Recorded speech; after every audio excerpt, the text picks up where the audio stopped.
Matumaini yangu ni kwamba hu mweri wa afya, mpendwa wasikilizaji, mahali popote pale unapoendelea kusikiliza na kutegea sikio sauti hii. Hii ni sauti ya ndugu yako Imani Mchomba katika siri ya mambo yaliyofichika, na kwa ruhusa yake Loba Tite naja tena mbele zenu wapendwa wasikilizaji, na kipindi na mada hii ambayo tayari mzaliwa wa pili ambaye ni Zulula Sa ameshaitoa kwetu, nami kama kawaida yangu naja kuinukuu katika lugha ya Kiswahili. Ndugu zangu, kama gisi mnavyoona, ufunuo ambao nitaenda kuwafunulia kwa siku ya leo ni ufunuo unaoleta mkanganyiko sana kati ya hawa wanaojiita kwamba ni manabii, wachungaji, sijui mitume, sijui mabishop. Ni kuhusiana na utawala wa miaka 1000. Wengi wao watachukua Biblia na kupenda kuongelea utawala wa miaka 1000, lakini hawajui namna gani mambo hayo yatakavyotendeka. Siku ya leo nafikiri kwamba hii tema tumeshawahi kuigusia, lakini kwa leo sasa tutaingia tena kiundani tena zaidi, ili mwende kuelewa kwamba mwalimu ni mmoja tu ambaye ni Zulula Sa. Kwa hiyo ndugu zangu, wengi wao kati ya hao wanaojiita kama ni waalimu wako katika mkanganyiko mkubwa sana. Yes, hicho ndio kitu ambacho ni cha kwanza ambacho nianza kuongea. Wamo katika mkanganyiko kwa sababu baadhi yao wataongelea kuhusiana na utawala huu wa miaka 1000, lakini hawajui ni lini hili litatokea. Mara watasema kwamba sijui kabla ya hapo ya kuingia katika utawala wa miaka 1000 inatakiwa waingie katika ziki kuu, au sijui kanisa litanyakuliwa kabla ya ziki kuu au baada ya ziki kuu. Yani hawaelewe ni lini nini kitatokea, na ni lini wakati wengine ambao watanyakuliwa, ni lini wakati ambapo utawala wa miaka 1000 utatendeka. Hawana taarifa yoyote. Sasa ikiwa ya mambo yote kwenu bado ni kitendawili, hamjui namna gani yatakavyotendeka, sasa tumaini lenu mnaliweka wapi ndugu zangu? Tumaini lenu mnaliweka wapi? Ndio maana katika ukweli huu sisi tunafunuliwa mambo kama gisi yalivyo. Hakuna kwamba labda hatujui namna gani haya yatatendeka. Taarifa zote tumewekewa wazi kabisa, ili kujua hata kama utaenda sehemu fulani lazima ujue kuko namna gani. Hata kama hujaona, lakini utahisi namna. Na kikawaida ulimwengu wa kiroho hauwezi kukupeleka sehemu ambapo haujakuonyesha kwamba huko ndio utaenda. Hayo ni mambo mengine. Kwa hiyo ndio maana nikasema kwamba tutaenda kuwafunulia ni nini hasa utawala wa miaka 1000. Maana nimesema tumeshawahi kuongelea tema hii, lakini bado kuna maswali mengi kuhusiana na tema hii, na ndio maana tutakuja sasa kuingia kiundani hasa, ili kwenda kuwafunulia tena mengine ambayo mlikuwa bado hamjawahi kusikia, na mtaenda kuyasikia hapa kwa siku ya leo.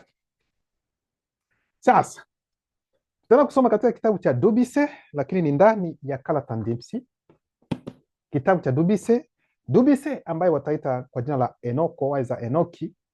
Yeye alinyakuliwa, nyote mnajua gisi alivyo, lakini kabla ya kunyakuliwa kuna roho mbili ambazo zilikuja kumtembelea, ambazo zilienda naye ili kumuonyesha mambo mbalimbali katika ulimwengu wa kiroho. Na hizo roho mbili ambazo zinaitwa kwa jina la Dibangani na Biedi. Kwa hiyo walimuonyesha mambo mengi zaidi sana aliyoyaona, na baadaye akayaandika kabla ya kunyakuliwa kwa mara ya mwisho, ili kukaa sasa katika agizo kula vitu. Sasa yeye Dubise ambaye alikuwa ni mweusi, maana historia yote ni ya watu weusi, hakujawahi swala la mzungu hapo, hakuna, lakini wajanja tu ambao walikuja kubadilisha. Lakini historia zote ambazo zimo ndani ya Biblia ni historia za watu weusi tu. Hapo hakuna ujanja, hakuna ubishi, hatuna haja ya kuongelea zaidi sana, kwa sababu hilo lote linaeleweka na linajulikana. Kitabu cha Dubise sura yake ya kwanza mstari wa 624 hadi 625 inaanza kusema hivi: Nilitazama kisha kwa sababu ya maneno ya kiburi yaliyosemwa na pembe, na nilipotazama demoni hiyo mnyama iliangamizwa. Hapa ndipo wanaanza kwanza kugusia, ni baada ya miaka maelfu kabisa kupita. Kulikuwepo na nabii mwingine ambaye ataitwa kwa jina la Mukaisidi, ambaye watamuita Danieli, naye pia aliona haya mambo ambayo tumesoma hapa, na tutaenda kurudilia tena namna Dubise alivyoona. Dubise anasema, nilitazama kisha kwa sababu ya maneno ya kiburi yaliyosemwa na pembe, na nilipotazama demoni hiyo mnyama iliangamizwa. Bali hapa Dubise yeye akiongozwa na roho hizo mbili ambazo nimesema kutoka agizo kula vitu, ataona tukio la kichawi linalotendeka, na ambalo linatendeka nje ya wakati wake. Ni kitu ambacho kitatendeka sio katika wakati wake, itakuwa ni wakati ambao unaokuja wa mbali sana. Haya mambo ambayo anayoyaongelea hapa, yeye hata yaishi, lakini anapoongelea kuhusiana na demon hakuwahi kuona demon live hivi kwa macho, lakini haya yote aliona katika kiroho, kwa sababu kipindi cha Dubise demon zilikuwa bado hazijakuwepo, hazijazaliwa. Sasa Dubise ataona kati ya demon hizo ambazo alizoziona kuna demon moja ambayo ilivutia mtazamo wake. Sio kwamba labda ilimvutia kwamba ilikuwa nzuri, hapana, ilivutia mtazamo wake. Kwa hiyo aliangalia kwa makini, akaona hiyo demon, na hiyo demon ni demon ambayo ilikuwa ikitamka maneno ambayo ni ya kiburi, yani maneno ambayo ni ya matusi, tena ya kiburi, tuseme jehuri. Demon hiyo akaione kwamba imeangamizwa. Sasa watu wanaweza kujiuliza, hivi anavyoongea ni lini haya mambo? Hiyo demon iliangamizwa ilikuwa ni katika kipindi gani, hasa wakati gani? Dubise ataona kati ya demon hizo hiyo demon ambayo iliangamizwa. Lakini tunajua kwamba kuangamizwa kwa demon hakukuanza katika ulimwengu wa kiroho. Naposema ulimwengu wa kiroho, hakukuanza na roho hiyo. Yaani lazima kwanza maangamizi ya demon yalianza kwanza kimwili, yaani miili yao ya kimwili iliangamizwa kwanza, alafu tunajua kwamba na nafsi moja direct ikaangamizwa. Lakini kuangamizwa huku ambako tunaongea hapa, aidha tunasoma hapa, yaani ni kuteketea kabisa, kuangamizwa, yani hiyo roho haipo, yani imetoweka kabisa. Haya ndio maangamizi ambayo Dubise anaongelea kuhusiana na hiyo demon. Kwa hiyo ni hali ya kiroho, ni katika kiroho. Kwa hiyo ni roho. Hicho ni kipindi hicho cha mbali zaidi sana ambacho kitakuja. Tunaendelea kusoma. Demoni zingine wanyama zilinyang'anywa nguvu zao, kuna mabaro na mudima bekokisedi, lakini zilipewa muda wa ziada wa uwepo, kuna mabano na roho wa uwepo kwa muda fulani, kuna mabano hii baada ya kipindi cha miaka 1000 inayojulikana na roho za agizo kuu la vitu. Tunaanza kuingia sasa katika kipindi chenyewe. Kuna watu ambao wanaweza wakajiuliza kwa siku ya leo, kwa nini demoni zipo? Kwa nini ziko huru zinaendelea kututesa? Kwa nini tuko katika matatizo haya? Kwa nini shetani yeye hafungwi wakati huu? Kwa nini malaika walioanguka utaratibu wa kwanza na wa pili wao hawajafungwa, wako huru? Yeyote ambaye ana swali hilo, nendeni kuuliza roho wa uwepo swali hilo. Ikiwa mtaweza kushika mawimbi yake, muulize, Bwana, tunapenda kujua kwa nini demoni ziko huru. Kwa nini malaika naye pia malaika walioanguka utaratibu wa kwanza na wa pili wako huru? Kwa nini shetani mlima bube hadi muda huu yuko huru anatusumbua? Hilo swali nendeni kumuuliza roho wa uwepo, kwa sababu hapa tumesoma kwamba ni yeye roho wa uwepo aliyewapa muda huo kidogo, lakini walipewa muda wa ziada wa uwepo, kuna mabano na roho wa uwepo kwa muda fulani, kuna mabano hii baada ya kipindi cha miaka 1000 inayojulikana na roho za agizo kuu la vitu. Kwa hiyo Dubise alifunuliwa kipindi cha ziki kuu na cha utawala wa miaka 1000. Ndio maana kitabu cha Mienge ambacho wataita Zaburi sura yake ya 90 mstari wa 4 inasema hivi: kwa maana miaka 1000 ya hali inayoonekana kwa wale wa hali isiyoonekana ni kama nusu ya sekunde. Kuna mkato alafu tunaingia ndani ya mkato wenyewe. Kwa hiyo miaka 1000 inaweza pia kuwakilisha siku moja, lakini katika Zaburi hii ya 90 mwandishi alikuwa katika siri, mwandishi katika ufunuo aliingia zaidi sana kwamba miaka 1000 kwa roho za agizo kula vitu, kwa kaka zetu wa kiroho ni kama vile nusu ya sekunde, ni kama vile nusu ya sekunde. Hiyo ni Zaburi ya 90. Sasa ni nani aliyeandika Zaburi ya 90? Walio wengi watafikiri kwamba aliyeandika Zaburi ya 90 atakuwa ni Tondo. No, hapana, sio Tondo, ni Busi ambayo utaita Musa, ndiye mwandishi wa Zaburi ya 90. Ni Busi ndiye aliandika hivi, na wakati alipokuwa akiandika Zaburi hii alikuwa na hadhi ya roho wa agizo kuu la vitu. Yani alipoona haya, anapoongelea haya ni kwa sababu kuna wakati ambapo aliingia katika level ya roho za agizo kuu la vitu, akawa naye ndani ya Biblia anasema kwamba akawa Mungu, yani aliingia katika hiyo. Kwa hiyo naye pia wakati anapoongea hapa kwamba kwa maana miaka 1000 ya hali inayoonekana kwa wale wa hali isiyoonekana ambao ni kaka zetu wa kiroho ni kama vile ni nusu ya sekunde tu. Unaona? Kwa hiyo kwa sababu yuko katika level hiyo. alafu anamalizia kusema hapa kwamba wakati hayupo tena na kama zamu ya usiku.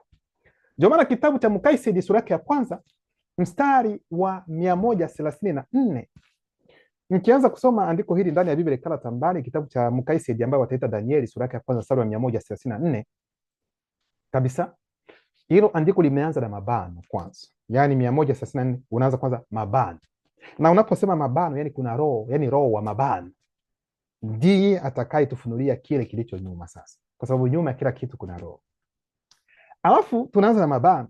Baada ya kutimia kwa miaka 1000 inayojulikana, tunafunga mabano, alafu tunasimama kwanza hapa. Kwa hiyo Mukaisedi hapa naye pia ambaye wataita Danieli anaona, Mukaisedi hapa anapenya vizuri ufunuo kwamba ni baada ya utawala wa miaka 1000, kwa sababu hatuwezi kuzungumzia utawala wa miaka 1000 bila kusimamia katika wakati fulani halisi, wakati fulani kamili. Vinginevyo hatuwezi kuelewa ufunuo gisi unavyoongea. Kwa hiyo utawala wa miaka 1000, ndugu zangu, ikiwa unataka kuelewa, kwanza unatendeka katika hali mbalimbali.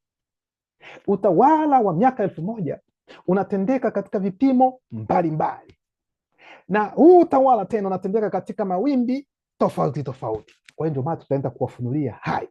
Kila mtu atajiuliza, namna gani imani, mbona miaka 1000 inatendeka namna gani katika vipimo mbalimbali? Inapenda kumaanisha kitu gani?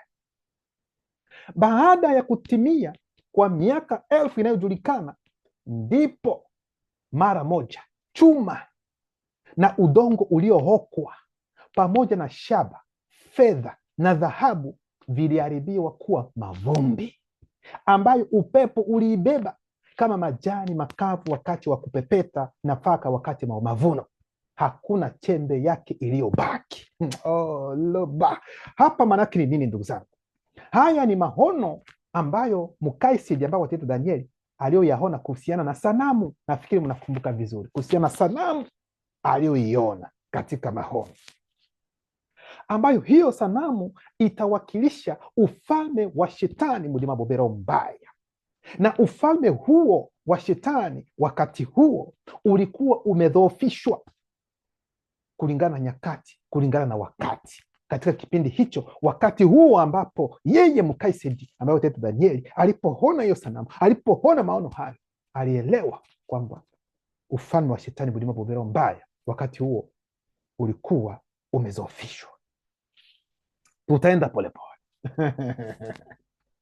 lakini atakapoona haya mambo katika mstari ambao tunasoma wa 134 wa kitabu chake hicho cha siri cha Danieli, inaonyesha kuangamizwa kwa demon katika hali ya kiroho. Inaonyesha kuangamizwa kwa shetani mlima bobe, mwisho wa kila kitu. Inaonyesha kuangamizwa kwa malaika walioanguka. Yaani hapa ni mwisho wa kila kitu. Ndio maana mambo haya mnatakiwa kuyapenya, kuyajua namna gisi yalivyo, ndugu zangu, gisi yalivyopangiliwa. Nitarudi tena, tasoma tena. Baada ya kutimia kwa miaka 1000 inayojulikana, haya yalikuwa ni mabano, kwa sababu huyu roho wa mabano asingelituelezea hayo ndani ya mabano haya mengine ambayo tungeyasoma huko, tusingelijua ni lini yanatendeka. Ndio maana tukaambiwa lazima kuwepo na roho ambaye atatufunulia ili tujue ni nini ambacho kimo ndani. Sasa tungesoma tu hapa, ndipo mara moja chuma na udongo uliohokwa pamoja na shaba, fedha na dhahabu viliharibiwa kuwa mavumbi, ambayo upepo uliibeba kama majani makavu wakati wa kupepeta nafaka wakati wa mavuno. Hakuna chembe yake iliyobaki. Hawezi ukajua ni lini, lakini ndio maana roho huyu wa mabano anatuonyesha kwamba ni baada ya kutimia kwa miaka 1000 inayojulikana.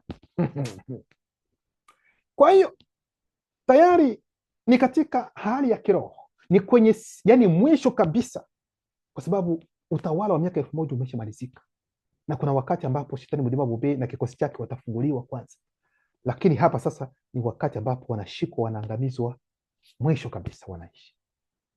Kwa hiyo Mukaisedi aliona maangamizi kamili ya ubaya ya mabaya yote ambayo yapo katika dunia. Aliona yameisha kabisa, ubaya umeondoka kabisa, shetani mlimwengu na kikosi chake chote wameangamizwa. Katika maono aliona hilo. Kwa hiyo ndio maana nikasema kwamba haya maono aliyoyapata yani yanahusu wakati wa mbali sana, hata kipindi chetu sisi bado, yani kutapita miaka mabilioni mabilioni mabilioni mabilioni, vizazi na vizazi vitakuja baada yetu, ili kwamba haya mambo ambayo tunasoma sasa hivi yapate kutimia. Hivi sijui kama unaelewa hayo mambo. Sasa anaendelea kusema Mukaisedi sura yake ya kwanza mstari wa 683 hadi 691, anasema baada ya hayo haluba, urejesho na kurudi kwa waliohamishwa kutafanyika wakati. Tunasimama kwanza hapa. Hapa mnapewa ufunuo kwamba walini utawala wa miaka 1000 utafanya nini utakapoanza, kwa sababu lazima mjue kwamba ni wakati gani ambapo utawala wa miaka 1000 utaanza. Maana walio wengi wanaojiita kwamba ni Wakristo wanasubiri ujio wa huyo Yesu, kwamba watapelekwa mbinguni waende paradiso. Sasa kama mtapelekwa paradiso, sasa utawala wa miaka 1000 mtaufanyia wapi? Utakuwa lini? Kwa hiyo maana lazima mjue ni wakati gani ambapo utawala wa miaka 1000 utaanza. Ni kitu gani, ni ishara gani ambayo itaonyesha kwamba hivi tunaingia katika utawala wa miaka 1000. Kwa hiyo nasema kwamba hapa lazima kwanza tuonyeshwe, watuone kwelikweli ni lini utawala huo wa miaka 1000 utakapoanza, na urejesho wa waliohamishwa. Hawa waliohamishwa ni akina nani? Ndio maana hawa wanaojiita kwamba Wakristo, hakika walio wengi hawajui kwelikweli ni lini unyakuo utafanyika, ni lini utawala wa miaka 1000 utafanyika, ni lini ambapo wataingia paradiso. Yani hawajui hizi historia. Lakini Mukaisedi anaendelea kusema baada ya hayo urejesho na kurudi kwa waliohamishwa kutafanyika wakati ambapo Mudima Bekokisidi atamkamata joka kubwa, dragoni wa kale, ambaye ni shetani Mudima Bobero mbaya, yeye na Bamululu Mabungulani, malaika walioanguka, pamoja na demon za kiume na za kike za jamii zote. Kwa hiyo hapo ndipo utawala wa miaka 1000 utakapoanza. Yaani shetani Mudima Bobe, malaika walioanguka na demon zote zitakapofungwa, zitashikwa na Mudima Bekokisidi na kwenda kufungwa, ndipo moja kwa moja watu wanaingia katika utawala wa miaka 1000. Sasa ni akina nani watakaoingia katika utawala wa miaka 1000? Hapo ndipo kuna swali, na hapo ndio kuna raha ya ufunuo huu ambao mtaenda kupata kwa siku ya leo. Kwa hiyo tunataka kuonyesha utawala huu wa miaka 1000 katika hali hizi mbili, ambayo tena ni hali moja. Namna gani? Anaendelea kusema na atawafunga. Nani huyo? Mudima Bekokisidi atafunga kina nani? Shetani Mudima Bobe na kikosi chake chote, na atawafunga kwa siku moja inayowakilisha miaka 1000 katika hali inayoonekana. Kwa hiyo tulisoma katika kitabu cha Zaburi mienge ya 90 mstari wa 4, ambapo tuliona kwamba Busi alisema kwamba miaka 1000 ni kama nusu ya sekunde kwa roho za gizo kula vitu, lakini hajasema kwamba yani miaka 1000 ni nusu sekunde. Anasema ni kama vile mfano, ni kitu ambacho ili uone namna gani miaka 1000 sio kitu kwa roho za gizo kula vitu. Sio kama naona hiyo. Kwa hiyo hapa tunaposoma kwamba Mkaisi anasema watafungwa kwa siku moja inayowakilisha miaka 1000 katika inayoonekana, hapo hakuna mkanganyiko, kwa sababu Busi yeye aliongea hai akiwa kama roho, akiwa na hadhi kama ya roho wa agizo kula vitu, anaongea hai na Mkaisi nayo anaongea hayo kwamba siku moja inaweza ikawakilisha miaka 1000 katika hali hii inayoonekana. Mwishoni mwa vipindi hivi wataachiliwa kwa muda mfupi. Kwa hiyo Mkaisi hapa anaongelea yote ambayo yatatendeka baada ya utawala huo wa miaka ngapi? Kwa miaka 1000. Sasa wakifunguliwa hao, ni nini kitakachotendeka? Yaani yeye hakuongelea yaliyo ndani ya miaka 1000, nini kitatendeka ndani ya miaka 1000, nini kitatendeka. Yeye ameruka ameenda kuambia sasa kile ambacho kitatendeka baada ya miaka hiyo 1000. Lakini walio wengi watapenda imani sawa. Sisi tunapenda kwanza kujua hicho kitakachotendeka katika kipindi hicho cha miaka 1000 ndani, na ni akina nani ambao watakuwa katika kipindi hicho cha miaka 1000. Tutafika kila mmoja, na ndio maana nikasema kwamba haya mafundisho haya maono kuhusiana na utawala wa miaka 1000 sio mtu mmoja tu aliyepewa huu ufunuo wa kuona, yani mapatriaki wetu wengi waliyaona hayo. Alafu anaendelea kusema ndio miaka 1000 itakapotimia, shetani mudima bobera mbaya bamuloloma bungulani, malaika walioanguka pamoja na demoni za kiume na za kike za jamii zote wataachiliwa kutoka gerezani mwao, nao watatoka ili kuwadanganya mataifa yaliyo katika pembe 4 za dunia. Kwa hiyo ndugu zangu, tumeona kwamba kutatokea wakati ambapo ubaya hapa duniani hautakuwepo, kwa sababu kuna wengine ambao wanaweza kujiuliza, ni wakati gani ambapo amani itakuwa ndani katika dunia? Vita vitaisha lini? Njaa, watu magonjwa, haya mambo yote yataisha lini? Kuna wakati ambayo yataisha kwa wakati fulani. Nyinyi mnaojiita kwamba ni waombaji, sijui nyinyi mnaojiita kwamba mko sijui mnaombea nchi, dunia iwe na amani, haya maombi ni mambo ya kijinga. Huwezi ukaombea nani dunia iwe na amani, kwa sababu kuna wengine katika hiyo vurugu ndio wanakula. Wewe unakuja usema kwamba uombe amani kwa ajili ya dunia. Wengine wataona kwamba wako sawa, unawazimu za namna gani? Kwa hiyo cha msingi ni vyema kujiombea uwe na amani wewe. Ndio kitu cha kwanza cha msingi kwanza. Kwa sababu ukiomba kwamba dunia iwe na amani, kadiri utakavyoendelea kuomba dunia iwe na amani, ndivyo machafuko tena yataongezeka tena zaidi. Hilo mlielewa. Lakini kwa sababu kila jambo lina wakati wake. Huyu mnayeita Yesu, si mlisema kwamba alikuja duniani aliacha amani? Kwanza yeye mwenyewe ndio alisema namna gani? Naleta upanga, silete amani, naleta vurugu, naleta fujo. Sasa mnapenda amani iwe duniani namna gani? Wakati Yesu ameleta yeye mwenyewe fujo. Baba na mama watagawana. Huyu sijui na huyu. Haya mambo mnaweza mkasoma, si yeye mwenyewe ndio amesema hivyo. Kwamba yeye ameleta upanga. Hakuja duniani ili kuleta amani. Labda ameleta mafarakano. Mnaweza mkasoma ndani ya Biblia zenu huko. Kwa hiyo ni kupenda kuambia kwamba kipindi ambapo amani itasikika, haya mambo yote yatatoweka kabisa, ambayo ni mabaya, magonjwa, nini, ni katika kipindi hicho cha utawala wa miaka 1000. Ikiwa kipindi hicho bado hakijafika, ndugu yangu, usifikirie kuhusiana na amani duniani. Hiyo sahau kabisa. Kweli kuna nchi baadhi ambazo zitakuwa labda watu watasema amani kidogo nini, lakini ile amani kabisa ya amani, kwa sababu watu wajue amani ni kitu gani. Kwa sababu amani, watu wanafikiri amani labda katika nchi kwa sababu kuna vita. Ukilala njaa hauna amani, ukilala njaa hauna amani, ukikosa hiki hauna amani.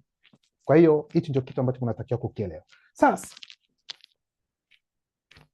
hapo wanasema nao watatoka ili kuwadanganya mataifa yaliyo katika pembe 4 za dunia. Kwa hiyo ubaya wakati fulani ulikuwa umetulia, lakini watakapofunguliwa tena hawa jamaa watakuja tena kuleta tena ubaya tena. Sasa wao ubaya huo ambao wataleta, ndugu zangu, gisi mnatakiwa kuelewa. Walikuwa wamefungwa kwa muda wa miaka 1000. Sasa wamefunguliwa.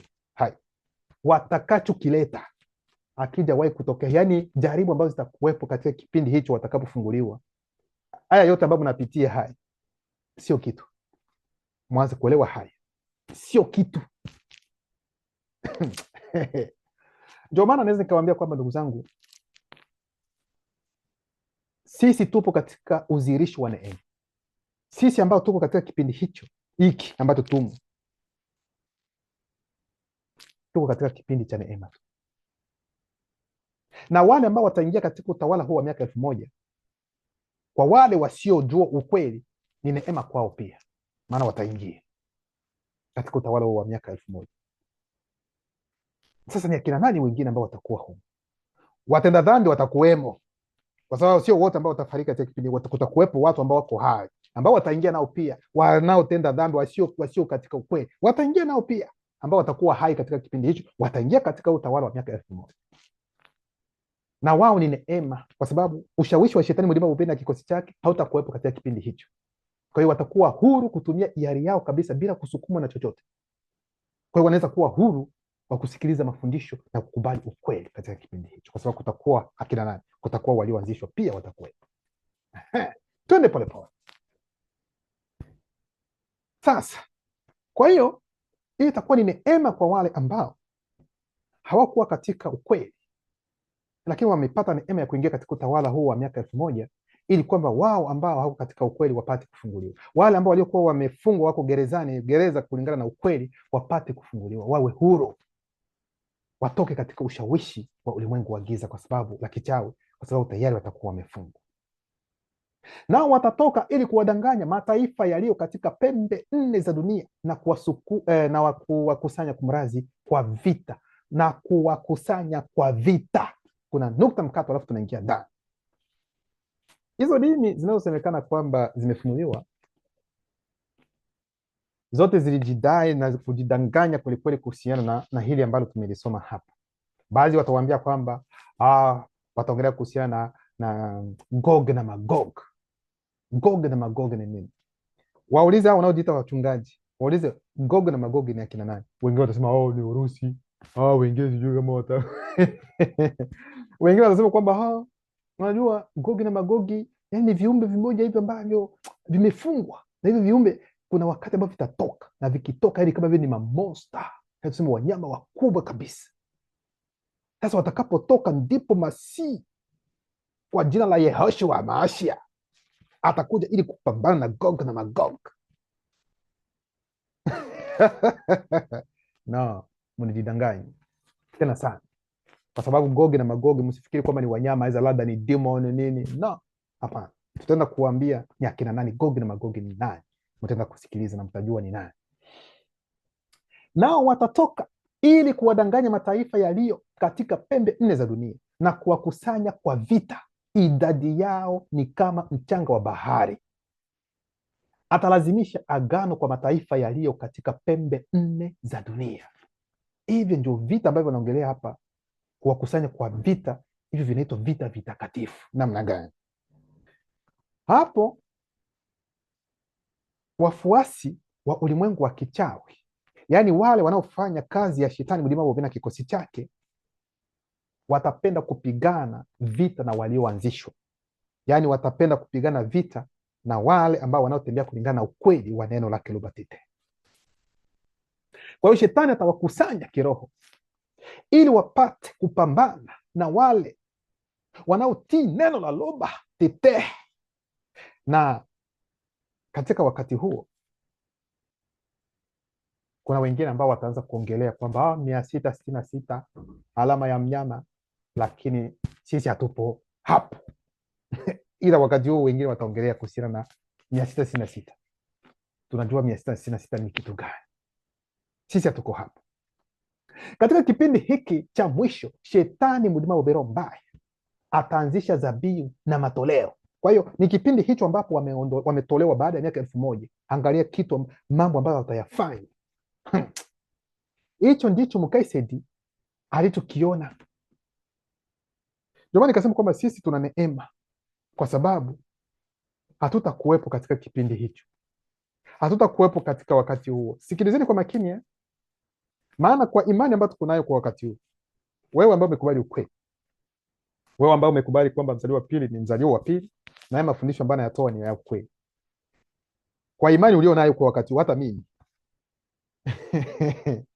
kwamba tuwe katika hicho kipindi ambapo shetani mlima bobe tena watatolewa baada ya miaka 1000. Tunaweza kuabudu mnyama. Sikilizeni, kuna uwezekano kwamba tukaabudu mnyama.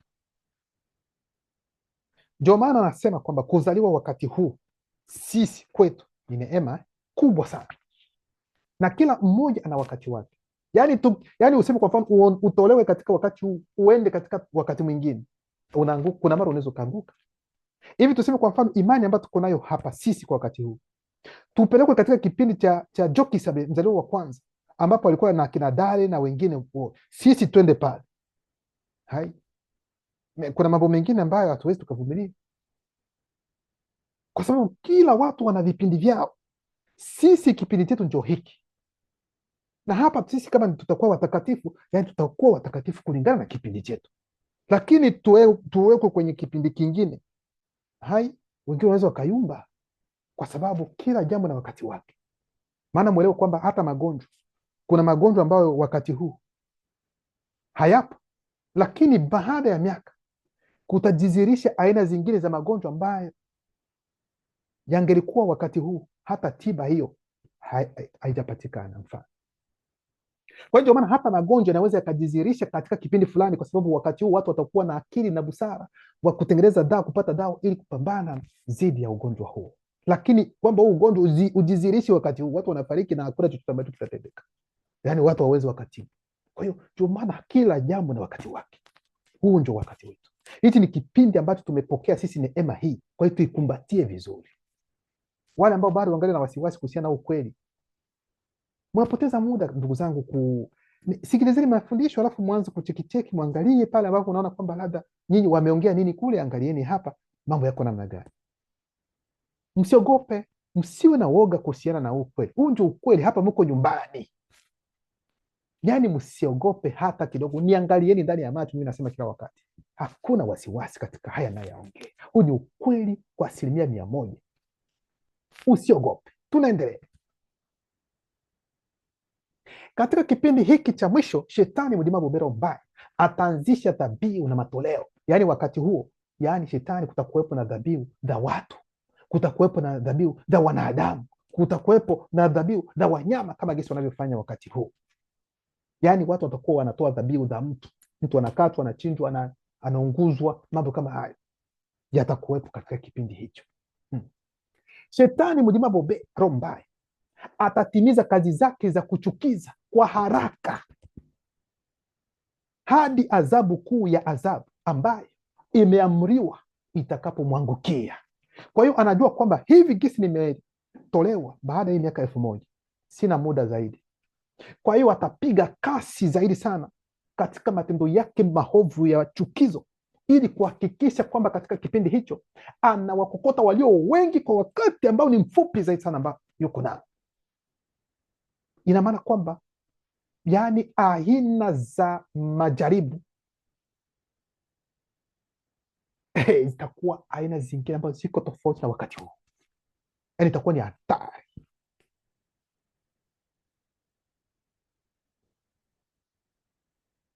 Lakini kabla ya adhabu kuu ya adhabu, chini ya ushawishi wake, mataifa yaliyo katika pembe 4 za dunia yatasimama juu ya uso wa dunia, nao watazunguka kambi ya watakatifu katika wase bara pendwa.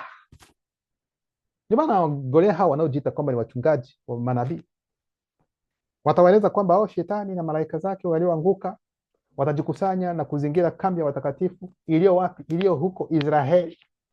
N'importe quoi. Na kwamba ishara ili hayo yote yatimie, ishara itakuwa kwamba mkiona mataifa yote yanaanza kupigana na Israeli, kwamba hapo mjue kwamba tupo kwenye nyakati za mwisho. Hayo ni matatizo yenu huko.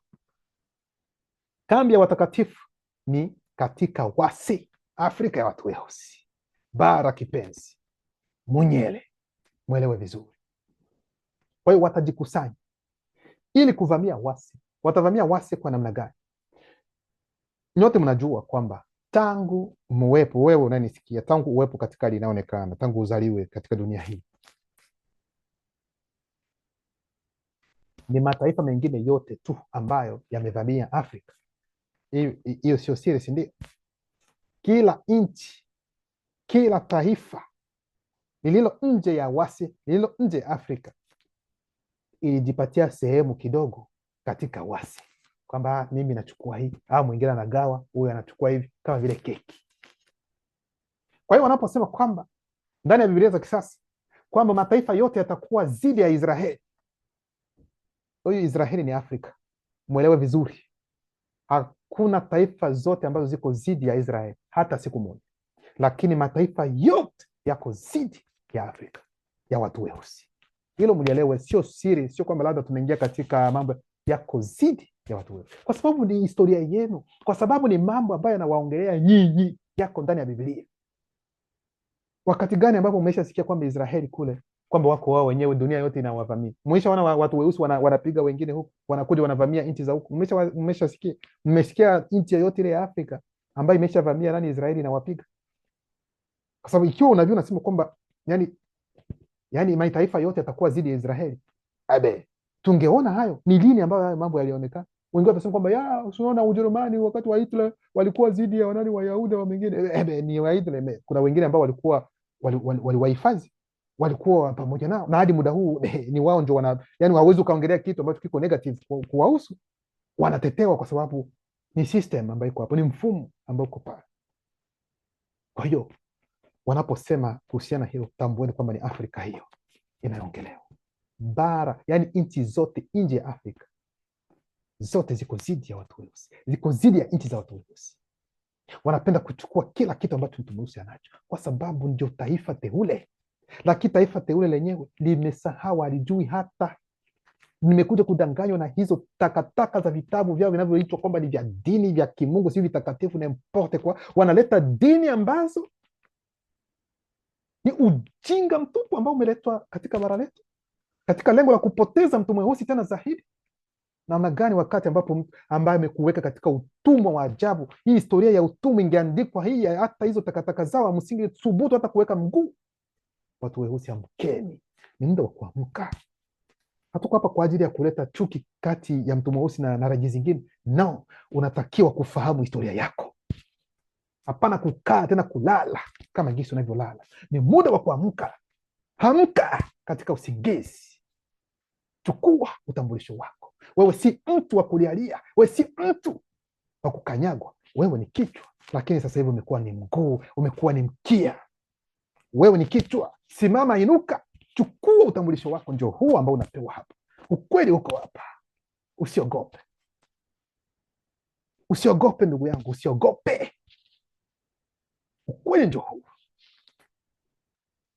Wewe si mpagani hata kidogo. Wewe ni taifa teule. Wewe ni Mungu hapa duniani. Utambue hilo. Sikupatii ili nikufariji, no, ndivyo ulivyo, lakini umesahau. Hiyo sio tema, lakini pia ni muhimu kwa sababu urejesho ambao uko pale. Kwa hiyo tunaona kwamba walifanya njama dhidi ya mtu mweusi, walifanya njama dhidi ya mtu mweusi, na hicho ndicho kinachotendeka hadi muda huu. Hiyo njama bado ingali dhidi ya mtu mweusi. Walifanya namna gani?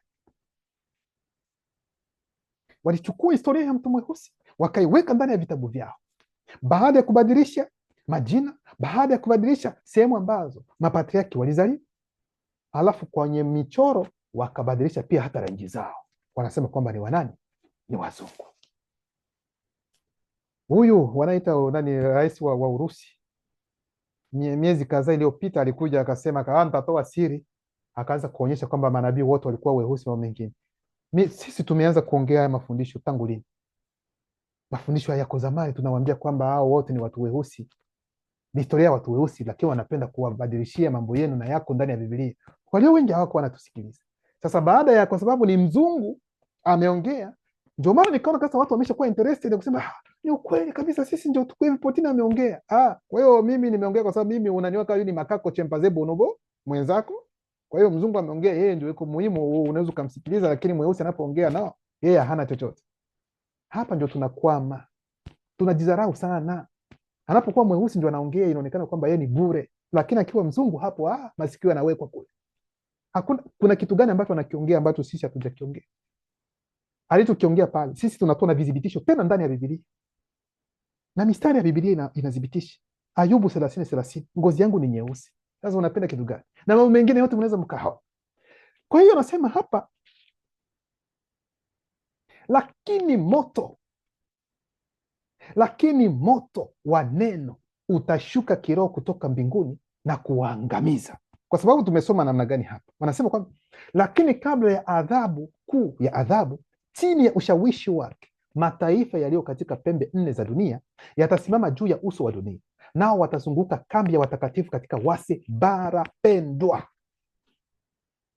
Lakini moto wa neno utashuka kiroho kutoka mbinguni na kuangamiza. Kuna patriaki mmoja mwingine aliyeona haya mambo yote, aliona kuanguka kwa shetani mlima Bobeli, aliona mwisho wa shetani mlima Bobeli, alimwona shetani kabla ya kuanguka kwake. Huyu alikuwa kweli kweli na nguvu ili kuona haya mambo, na anaitwa kwa jina la Nginya, na Nginya maana yake ni nguvu. Sura yake ya 17 Nginya yani Ezekieli sura yake ya 17 mstari wa 8 inasema, mudima beko kisedi atafanya kiroho kunyesha moto, kuna mabano wa neno ambalo ni neno la tite, tunafunga mabano, na salfa ya kiroho kutoka agizo kula vitu juu yako. Anamwambia nani? Shetani mlima Bobeli na vikosi vyako, yani demon pamoja na malaika walioanguka, na juu ya watu wengi watakao kuwa pamoja nawe, yani na wale wengine wote ambao ni wafuasi wa nani, wa walimwengu wa giza la kichawi, kwa sababu wanawatumia hao wote wanaowaoa watu bila hata nani, wanaofanya mambo ambayo hayana hata maana, wanatumiwa nao wote, kwamba kuna wakati wao utafika. Ndio huu ambao Nginya anasema hapa.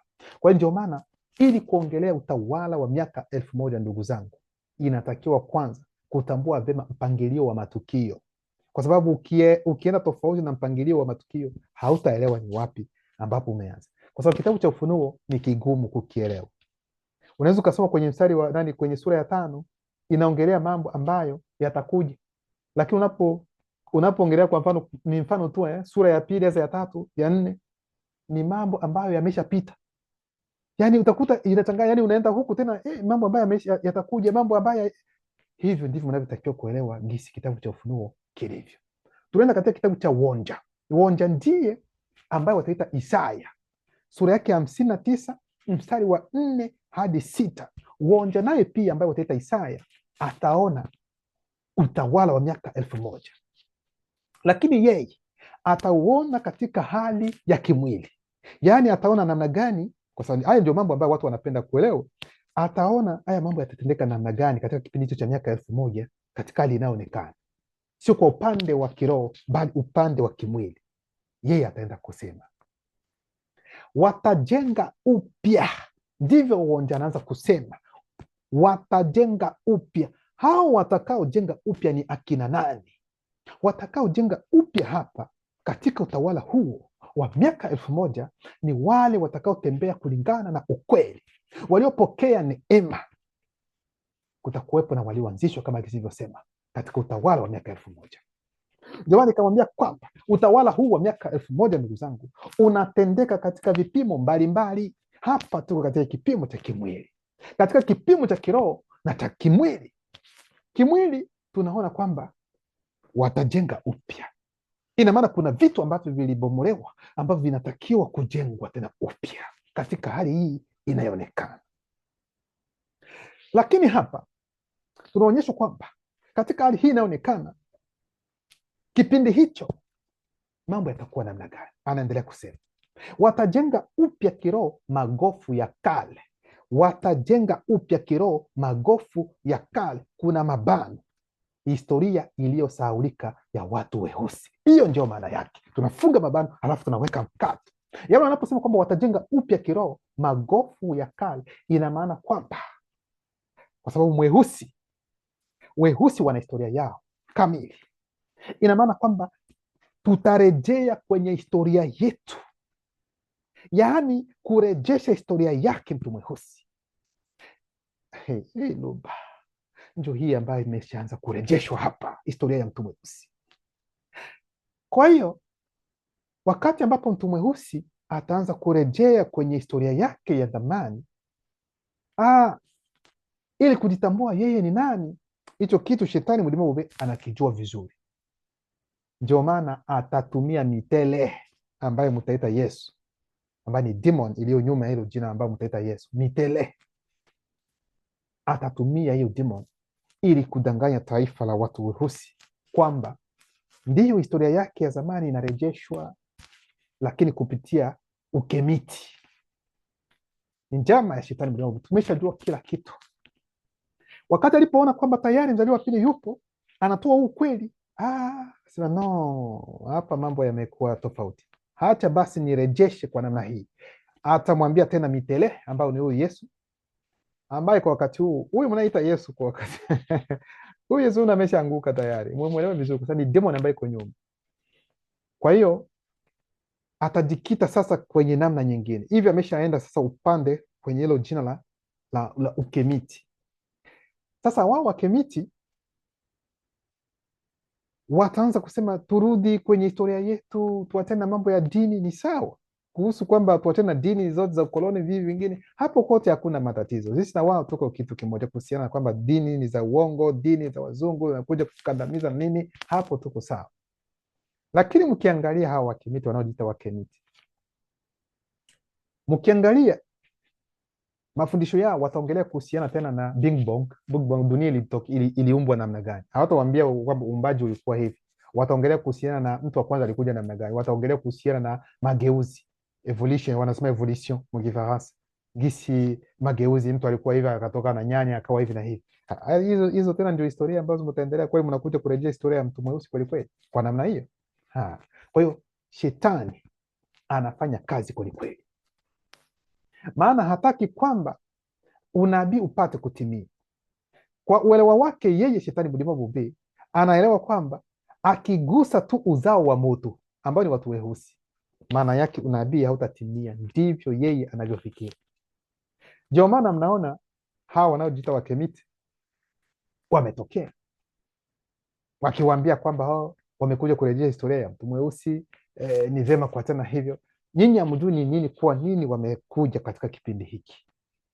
Na wengine watawaambia kwamba no, wengine ambao hawataingia katika ukemiti watawaambia kwamba turejee kwenye ibada za mababu zetu, tuende kuabudu mababu zetu. Unaona, hatuna haja ya Mungu, hatuna haja ya Mungu, sisi wenyewe ni Mungu hapa duniani. Kwa hiyo tunajua kwamba tunatakiwa kuabudu mababu zetu.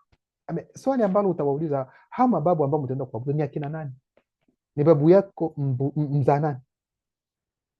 Maswali, watu wako haraka kusema babu.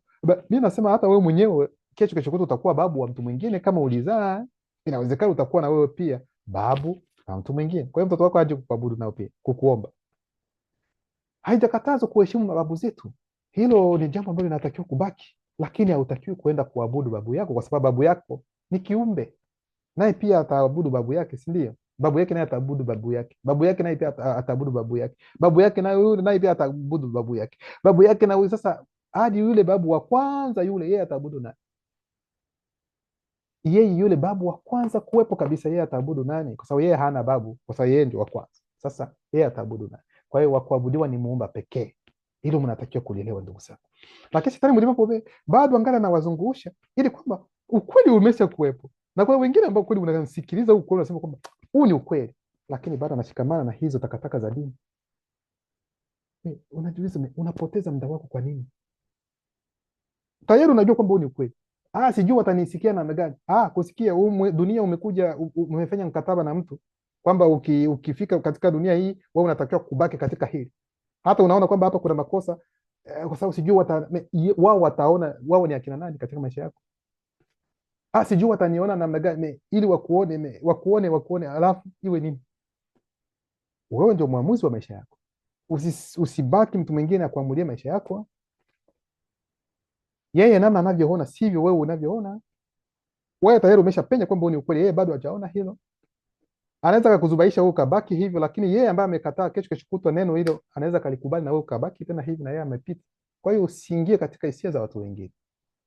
Fanya uamuzi wako binafsi na usisukumwe na mtu yeyote, na usimame imara katika kile ambacho umekiona. Huu ukweli unajua kweli kwamba ni ukweli. Kwa nini sasa nikaa vile unaogopa? Unaogopa kitu gani? Usiogope, haina haja ya kuogopa. Kwa hiyo wanasema hapa watajenga upya kiroho magofu ya kale, kuna mabano, historia iliyosaulika ya watu weusi, tunafunga mabano. Watainua magofu ya kale, kuna mabano, ni ukweli uliosaulika. Watafufua miji, kuna mabano, maisha ya kiroho ya mababu ya watu weusi. Kwa hiyo mababu ni emu kubwa, kwa sababu watu wanafikiri kwamba tunaposema mababu tunaenda kuabudu mababu. Ni maisha ya kiroho ya mababu waliotembea kulingana na ukweli huu ambao tunaongelea hapa, ukweli huu wa Luba Tete. Hiki ndicho kinachoendelea wakati huu, yaani tunarejea kwenye hali ya kiroho, kwa sababu mtu mweusi yeye si mtu wa kidini, no. Mtu mweusi yeye ni mtu wa kiroho. Hiyo ndio asili ya mtu mweusi, ni mtu wa kiroho. Lakini haya mambo ya dini ndio yanamfanya kuwa mtu wa kidini. Kikawaida mtu mweusi si kama unavyomuona. No, mtu mweusi ni kiumbe cha kiroho. Kwa anasema iliyoharibiwa kwa muda mrefu na wazungu na damu mchanganyiko metisi. Hapa tunasoma hivi, watafufua miji, yaani maisha ya kiroho ya mababu ya watu weusi iliyoharibiwa kwa muda mrefu na wazungu na damu mchanganyiko. Walileta takataka zao za dini, Waarabu wakaleta mambo yao, wazungu nao wanaleta mambo yao, wanaleta tunakuja kuwaponya, tuna nabii wetu ambaye aliwaonea huruma bo, anapenda kwa sababu na nyinyi weusi bo, nanyi pia mkimkubali basi mtaokolewa naye. Mimi umeshaona hilo wapi na wapi? Mzungu na mtu mweusi wapi na wapi? Hivyo umeshaona kwa mfano kwamba nani Simba anakuja kuwa sijui kiongozi wa tembo hivyo havipo eh? Kama we ni simba utakuwa kiongozi kwa aina za simba huko. Kama we ni tembo utakuwa kiongozi huko katika upande wa tembo tu. Mwokozi wako tu azaliwa huko kwenu huko, alafu anakuja aje kunikomboa mimi ambaye niko huku Afrika, rangi yake na yangu tofauti. Huyo Mungu wako yeye hawezi akasimamisha mwingine ambaye ana rangi yangu kama mimi na haja aongee na mimi, kwa sababu yeye ndio anajua maisha yangu yako namna gani. Mweusi mwenzangu yeye ananielewa vizuri, kwa sababu ninapolala hivi na yeye pia anajua kwamba nimepitia hapo, aweza mimi najua hilo.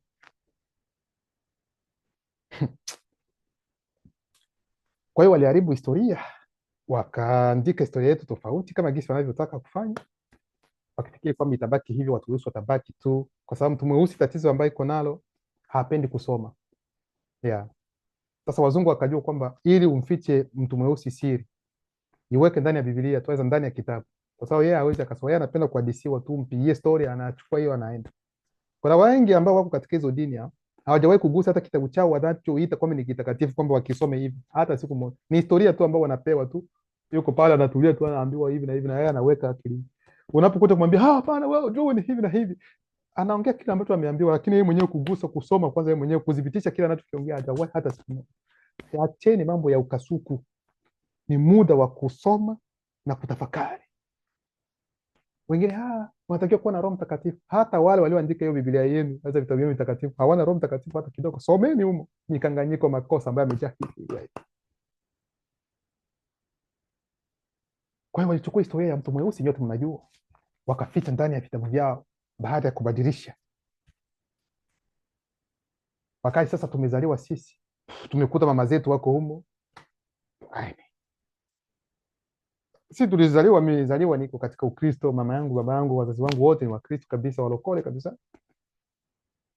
Ukiniambia kwamba dini nyingine ambayo, kwa mfano wakati nilipokuwa katika Ukristo, ninapoona Muislamu naona kwamba huyu ataenda kungua, ndivyo nilivyokuwa nahisi. Na yeye Muislamu naye pia anapoona Mkristo, huyu naenda jehanamu kabisa. Ni hivyo tu. Kwa hiyo kila mmoja anaona kwamba yeye ndio yuko katika ukweli, mwenzake hayuko katika ukweli. Kitu gani ambacho kinatufanya tuone kwamba sisi ndio tuko katika ukweli, yule hayuko katika ukweli? Kwa sababu wazazi wetu hawezi wakatuingiza katika sehemu ambayo ni mbaya. Wazazi wenu nao pia walipewa hawakuchunguza. Kwa ndio maana wakati huu tunapoongea ukweli, wewe ukikubali ukweli, tunakuwa wasama na familia yako direct, wazazi wetu, kwa sababu bado kizazi cha wazazi wetu sisi bado wamekwama katika ule utumwa wa kiroho. Ukiwaambia tofauti kwamba Yesu hajawahi kuwepo, sijui utalala wapi, hata chakula haupewi katika kipindi hiki. Ukiambia kwamba tuangalie hii na hii na wewe mtoto, mbona Mungu alikusaidia hivi? Ulikuwa mgonjwa nini? Tukaomba Yesu akakusaidia. Hawaelewi kwamba mtu mweusi ana ulinzi wa asili ambaye iko nao. Wao wanafikiri kwamba ni Yesu ndio anawalinda, kwamba ulikuwa ajali, mimi nikapona, wengine walifariki, na shukuru Yesu.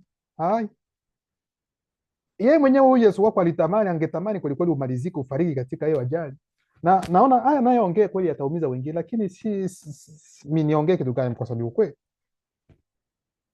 Yeye anaweza kapendelea tu ungefariki pale ufe, kwa sababu lengo lao ni kwamba ufariki katika ujinga wako basi.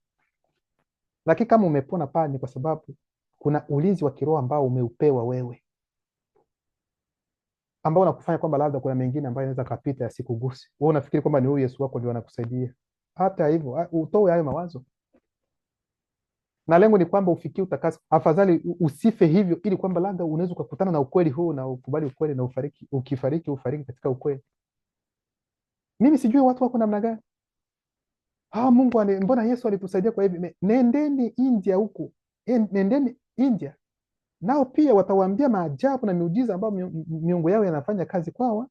Watakwambia nilikuwa nakosa mtoto, Mungu wangu amenipatia mtoto. Nilikuwa katika hili. Kuna wengine ambao ajali kama kisi unavyosema, ajali wanapita, yani hawafariki katika ajali, wanasema Mungu wao amewalinda, nao pia ni Mungu wao. Kwa nini?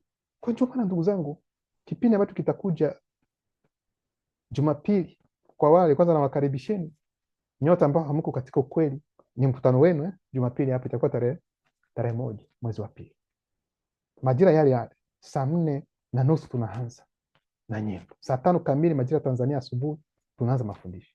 Jiunge tu, nitaweka link chini, unaweza ukabonyeza ukaingia tu. Sitaweka hata password, hautakuwa na haja hata ya kuweka, ni kuklik na kuingia direct, ili uende kusikia mada ambayo itakuja hiyo Jumapili. Hakika itatikisa dunia. Nasema dunia kwa wale ambao wanaongea Kiswahili, itatikisa dunia. Ninawaambia, najua ni nini ambacho tunaongea, na ni ukweli mtupu ambao unadhibitishwa halisi, lakini sitasema hapa ni mada gani, kwa sababu inaweza kaharibu hata uonjo wenyewe. Tukutane hiyo Jumapili basi. Kwa hiyo nasema hivi,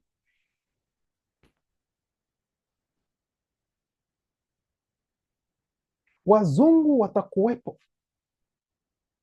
na kulisha mifugo yenu. Damu mchanganyiko, watoto wa wazungu watakuwa wakulima wenu na wafanyakazi wenu wa divai. Hichi ndio kipindi ambapo watu weusi wao watakuwa mabwana katika dunia hii. Hicho ni kipindi cha utawala wa miaka 1000. Watu weusi ndio watakuwa. Wazungu damu mchanganyiko watakuwa wafanyakazi wote, watakuwa wafanyakazi watu weusi. Sisemi watumwa, kwa sababu watu weusi sio asili ya mtu mweusi kuweka mtu mwingine katika utumwa, lakini watakuwa wafanyakazi. Yaani vyeo vyote vya juu ni watu weusi ndio watadhibiti, kwa sababu dunia yote watakuwa tayari wameshadhibiti sehemu zote. Kwa hiyo mtu mweusi atakuwa sehemu zote, atakuwa Ulaya, atakuwa ameshajaa, Marekani atakuwa ameshajaa, Asia, Oceania watakuwa wameshajaa, wote wametawala. Hilo waelewe. Mbinu ambazo wanazifanya kwamba wapunguze mtu mweusi asizae nini, kwa sababu wanajua kwamba juu ikifika miaka 2000 sijui 50 kule watakuwa biliati hivi.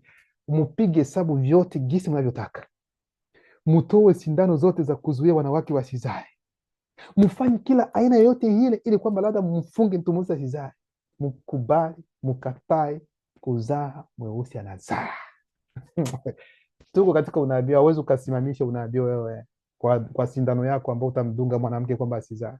Dunga na naenda na ujauzito unaingia, alafu unaweka mkono hivi, namna gani amezaa, namna gani amezaa. Sisi tunajua kwa nini amezaa.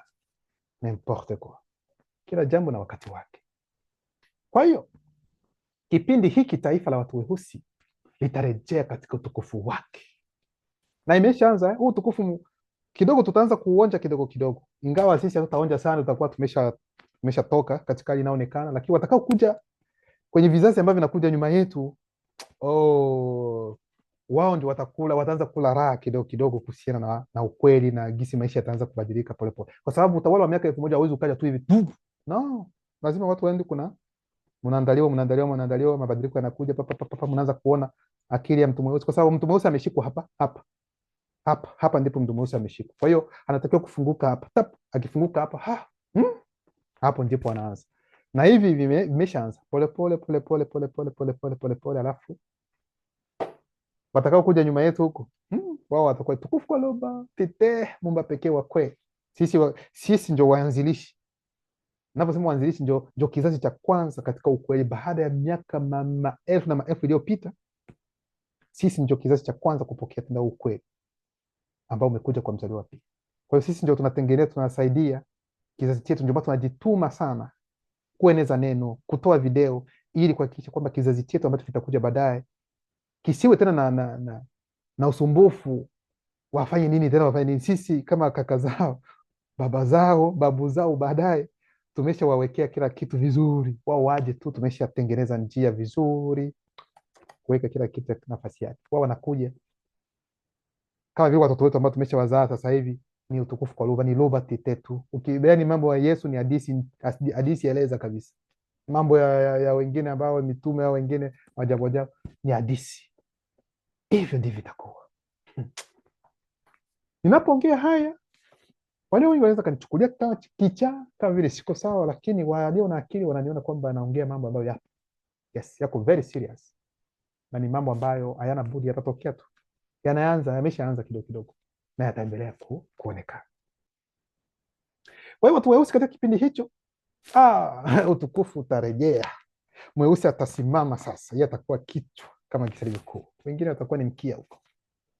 Yale matusi yote kutukana, sijui hapa kako chimpanzee bodobo, wewe ni gorila, no, sokwe, nyani, haya yote yataisha. Na mweusi ambaye wanamtusi hivi na anakasirika ni kwa sababu hajajua utambulisho wake.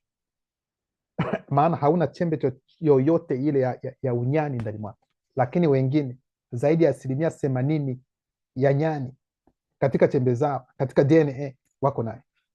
Mweusi hana hata nusu, kwa sababu yeye ni mtu halisi. Ndio maana mweusi anaitwa mtu, na wala ambao si weusi wanaitwa wanadamu. Haya ni mambo mawili lazima muyatenganishe. Watasema kwamba imani ni kitu kimoja, sio kitu kimoja, kwa sababu unaposema mtu, yani unasema mutu, yani mtu maana yake ni mutu, na mutu alikuwa mweusi. Na unaposema yule ambaye si mtu ni benye babatu, yani walioharibika. Tufunge huu mlango huko, tuingie kwenye huu.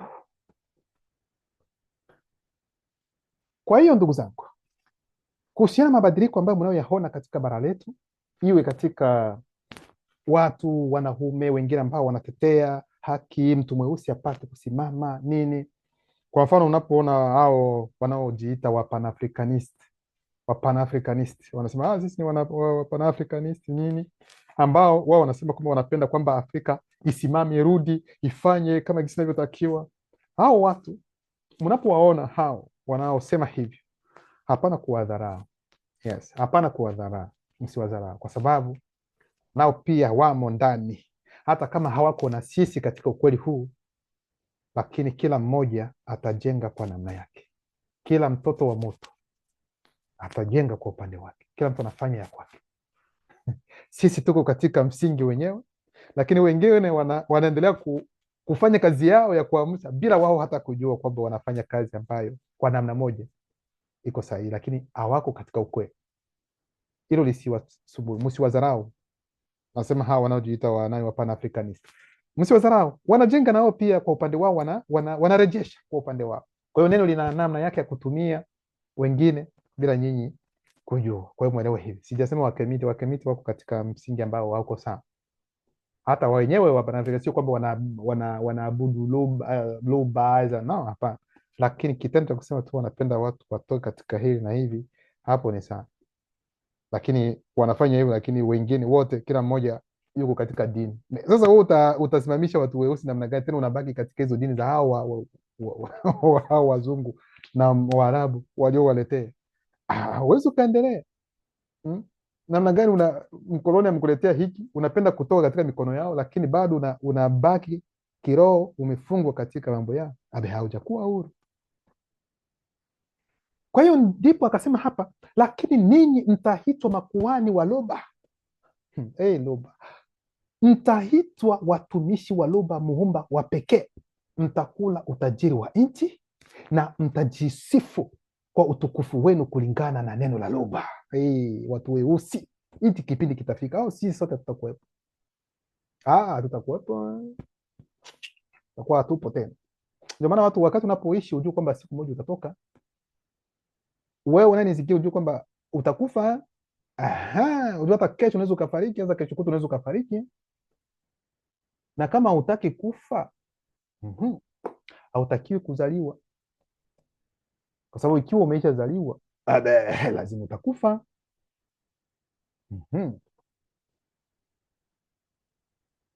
Kwa hiyo tujue kwamba kesho kutu nasi pia hapa hatutakuwepo.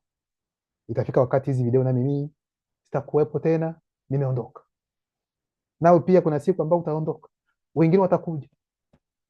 Kwa hiyo unapoishi wakati wako usiangalie kwamba mimi nina umri huu, bado ningali na muda kabisa wa kuja. Hatujui siku wala saa ya kuondoka. Kwa hiyo tunatakiwa kujitayarisha, kubaki katika ukweli, kufariki ukiwa katika ukweli. Hilo ni jambo muhimu sana katika maisha yetu. Hatukuja hapa duniani kwa sababu ya kula na kunywa na kutulia tu, no. Sisi ni wapitaji, lakini katika lengo la kupita hapa ni mafunzo. Tunafunzwa ili kutoka tuwe watu ambao wako hivi makini na turudi sehemu ambayo tunatakiwa, sio ile incarnation ambayo wanasema ya kwamba unapofariki ulikuwa mtu, utakuja tena umeshakuwa mnyama, umeshakuwa samaki, umeshakuwa kidudu. Achana na hao wote, haya mambo hayapo. Achana hivyo, ukifariki unafariki basi, hilo mnatakiwa kulielewa.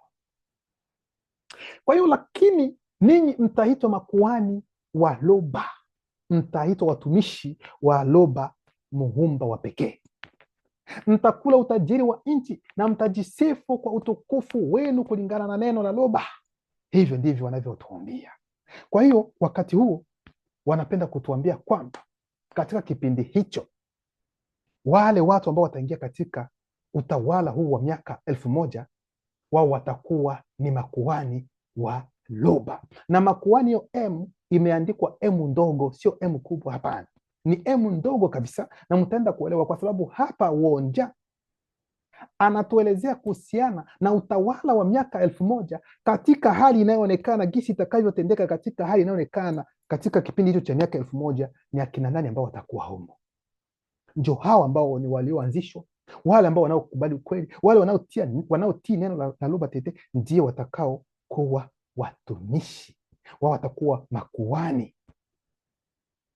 Kwa hiyo Wonja amepenya utawala huu wa miaka 1000 ambapo taifa litakuwa na maarifa ya juu, watakuwa makuhani, watakuwa wameangazwa. Sasa ulimwengu wa giza la kichawi unafanya kila wawezalo ili hili jambo lisitimie. Ndio maana wanapoona mweusi katika nchi fulani ya watu weusi ambaye ameunda kitu ambacho wao hawajawahi kukiunda, wanafanya kitu gani? Direct wanaenda kumchukua huyo kwamba kuja, wanampatia kazi, wanampatia nyumba, wanampatia maisha mazuri, anaanza kugundua hapo, na jina wanambadilisha, wanampa jina lingine, na baadaye watamwambia mbohoa dada yetu hapa, wanampatia mzungu, basi ili kwamba maarifa yote yabaki hapa hapa. Nakumbuka wakati tulipokuwa bado wadogo, na nafikiri hata wakati huu, ukiwa shuleni ukapata na alama kubwa sana ambazo watu wanasema huyu mtoto ana akili sana, hawa watoto walikuwa wanapewa nafasi ya kwenda kusoma nje, inaweza kuwa Ulaya, wapi na wapi, na kuna mara hawakuwa anarejea, utakuta anasoma huko, anapata kazi yake, anapewa mshahara huko, anabaki huko. Ndio maana hata wakati wanapofanya kwamba watu waje Ulaya, kuna mara wanaangalia, wanaenda kuchunguza, wanaangalia nani ambaye, wanafanya interview, wanakuona kama una akili nini, kwa sababu hawapendi kuchukua watu ambao hawako hivi, wanapenda wale ambao wanaweza wakafanya kitu fulani katika nchi zao. Kwa hiyo wanaangalia uhamiaji ambao wao wamechagua kwamba hawa sawa, hawa hapana.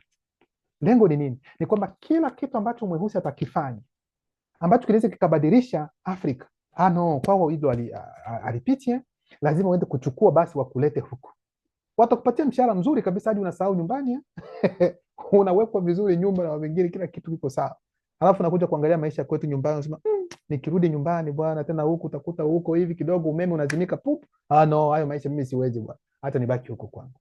Hivyo ndivyo alivyofanya katika lengo la kuhakikisha kwamba mtu mweusi asiendelee. Kwa hiyo fanyeni angalisho, na chochote kile ambacho mtu mweusi anaweza kagundua, wanakichukulia kama vile wanakizarau kwamba hakina hata umuhimu na mengine, ili kwamba kubomoa kile ambacho mtu mweusi, na mtu mweusi anapofanya kitu chake, ni sisi tena watu weusi ndio tunamzuia ili kwamba asiendelee, kuliko kumpatia sapoti kwamba mpatia kile ambacho anaweza kafanya. Sisi wenyewe tena ndio tunafanya kwamba tunahakikisha tunamvunja, ili tulete wazungu walete mambo yao ya watoto wetu, sisi tunayakata, no, huyu hawezi akaendelea. Tunaleta wazungu ili kwamba tuwe tunakula pesa vizuri. Hiyo hali hiyo inatakiwa kutoka kwa mtu mweusi. Haya mambo yakianza kubadilika kwa mtu mweusi, hapo ndio mtaona kwamba Afrika itakuwa tofauti na gisi watu wanavyofikiria. Kwa hiyo wanajaribu kuondoa wale ambao ni wazuri, ambao wanaweza wakafanya kitu fulani katika bara, wanawaondoa. Sasa ambao watawafanya sasa, ili sasa kuna wengine ambao wanaweza wakawasomesha huku kwao, sasa watawapatia mafunzo, yaani sio katika lengo la kwenda kusimamisha nchi zetu. Yaani wao watakuwa kama vile vibarua ambao vitaenda kule, wameshasoma huku, yaani wao wanafanya kazi kwa ajili yao huku. Ndio maana mtaona hivi walio wengi kabisa wanaokuja huku, sisemi wote, yaani utajiuliza kweli hao wanatumia akili kweli kweli? Sana huyu alienda kusoma Ulaya, mbona mambo anayoyafanya kama vile kitoto, ndugu yangu? Hiyo ni hivyo. Kwa hiyo wanaenda kuwaweka katika namna nyingine ili kwamba wawe ni baraka, na haya ndio matatizo. Haya ndio matatizo ambayo yapo. Haya ndio matatizo ambayo yapo. Tuliona wakati ambao umepita, haijakuwa miezi kadhaa, Marekani imeenda kufanya nini? Imeenda kupiga bomu na Nigeria. Nyote mmeshuhudia katika historia, katika news.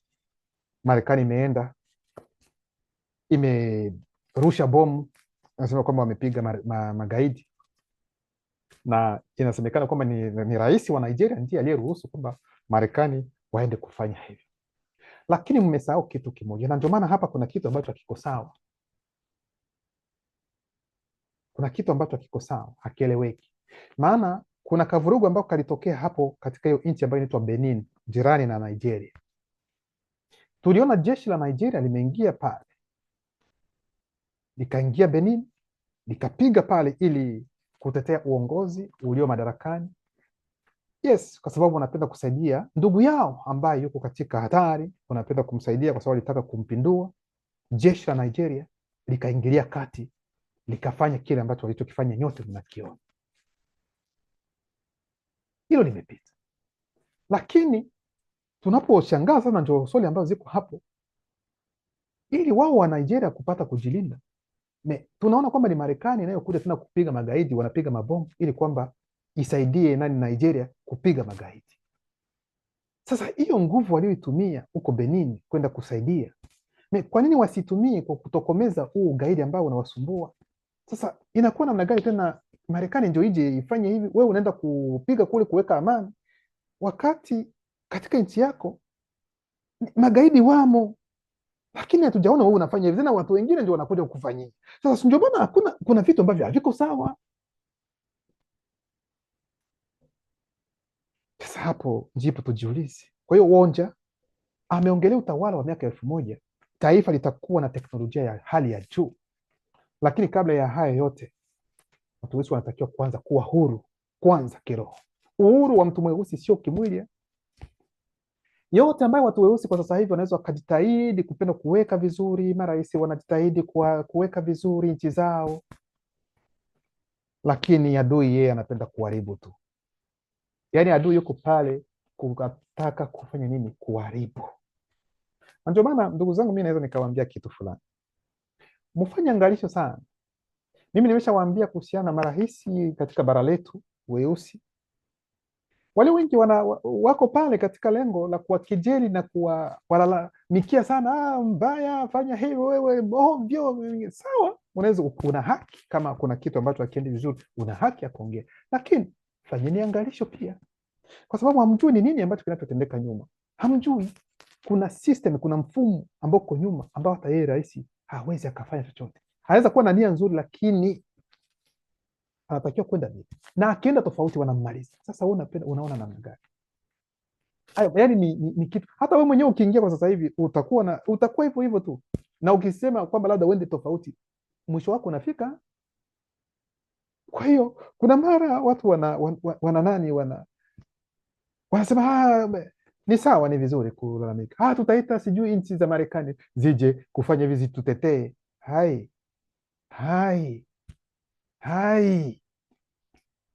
umeshasikia wapi nchi zingine zinakuja kutetea watu weusi? Bila vita nchi za huku haziwezi zikala.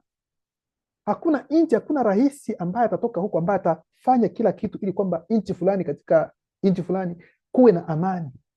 Hilo walipo, wenda wanaweza wakaongelea amani sehemu ambapo wao wanachota mali zao, ndio hawawezi wakapenda kwamba kuwepo na vurugu. Ndio maana wanaweza wakafukuza wote ambao wanamgambo wengine, magaidi ambao wanaitwa magaidi, watoke ili wao wanapofanya mambo yao ya kuchukua utajiri wawe na amani, kusiwe watu wa kuwasumbua. Hilo wanaweza wakaingia kweli, wakaweka amani hiyo sehemu, ili kwamba wao wale vizuri, wachukue mambo yao vizuri. Hamjaelewa hadi muda huu? Rais wetu tunatakiwa aende, sijui wengine watasema nani ECC nani ECC aende ECC. Hai hivi najua kama ni kufuru mtu mweusi kuwekwa mbele hivi ya mzungu. Mzungu wangu anamhoja, anamsambii, sijui anafanya nini, amhukumu kiroho. Hata katika siku za mwisho, hata katika hukumu ya mwisho, mtu mweusi atahukumiwa na kaka zetu, atahukumiwa na watu weusi. Mtu mweusi, tunajua kwamba kaka zetu wa kiroho ni weusi, ni kweli, lakini kaka zetu hata wa kiroho ambao mnaita malaika, sio wao ndio watahukumu watu weusi. Yaani ni wale ambao walikuwa katika dunia hii ambao mnaweza mkaita akina Busi, wakina nani, wakina Be, au Waelia, hao ndio watahukumu watu weusi. Sasa unajua wazungu watahukumiwa na kina nani? Kaka zetu sasa ndio watahukumu wazungu. Kama hamna taarifa mpate hivi. Namna gani unaweza ukasema kwamba mweusi, mmeshaona marais wangapi ambao ni wazungu ambao wameshakuja katika hiyo mambo yao ya ndani ya uhalifu? Mmeshawaona? Iko pale katika lengo tu la kuwanyonya watu weusi, na nyinyi hamwamke, mnaona huko. Kimbilio letu sio hao, ni sisi wenyewe ndio tuna suluhisho ya nchi zetu. Hakuna nchi ambayo iko nje ambayo inaweza ikaja ili kututetea sisi. Ni sisi wenyewe ndio tutajitetea. Wengine wanasema kwamba wengine wako nyuma, Urusi ndio inawasaidia, afadhali mwende kwenye Urusi. Urusi iko pale kwa sababu ya maslahi. Hakuna yeyote ambaye iko pale bila maslahi. Hii nawaambia. Hakuna nchi ambayo iko pale, ambayo iko nje, ambayo itakuja kwamba haina maslahi sehemu fulani ili kutetea. Lazima kuwepo na maslahi. Bila maslahi hakuna, ni vurugu. Kwa hiyo ni muda wa kukaa chini, ndugu zangu weusi, na kuangalia namna gani tunaweza tukaendeleza nchi zetu. Sisi hatuna haja ya nchi zingine, ni nchi zingine ndio zina haja yetu sisi. Yaani sisi tukifunga bomba, wao wanakufa. Ili ndio mnatakiwa kuelewa, lakini nyinyi mnafikiri kwamba wao ndio wanabomba, sasa wakifunga sisi tunafariki. Hakuna, huu ni utofauti. Maana kila kitu wanatakiwa kukitoa kwetu nyumbani, maana sisi tuna kila kitu. Sasa bila sisi wao hawali. Nawaambia, wanapofanya ujanja wao huko, sijui ilikuwa Burkina Faso sasa nini, wakati hao wale wakina huyu aliyechukua mapinduzi pale, alipochukua hiyo nchi, sijui kama Ufaransa, wakasema ndege zetu tumekatisha safari zote za ndege nchini kama Burkina Faso, kama ilikuwa Burkina Faso kazi sijakosea. Burkina Faso wakasema hakuna shida. Sasa baada ya siku kadhaa, sijui mwezi sasa wiki, wakarejea, tunapenda sasa tuanze safari, sasa tuanze kurudi huko. Akamwambia hakuna nafasi wao walikuwa nafikiri kwamba sisi tukipenda tunafanya hivi. Sasa nani ndio wanapoteza? Ni wao ndio wanapoteza. Unafikiri kwamba Burkina Faso inapoteza?